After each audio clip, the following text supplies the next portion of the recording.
Sa parking lot ng isang hotel sa Pasay City, inaresto ng mga tauhan ng CIDG Detective and Special Operations Unit ang lalaking wanted sa 12 counts ng syndicated staffa, large-scale swindling at iba pang kaso.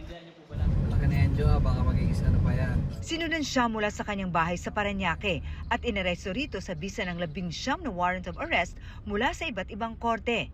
Ginamit niya yung cryptocurrency or Bitcoin para makapag-engganyo siya ng mga bibiktimahin niya. At may pangako na 20% in a matter of 6 months or 3 months na ibabalik po sa kanila yung 20% or madadagdagan ng 20% yung kanyang ininvest na pera.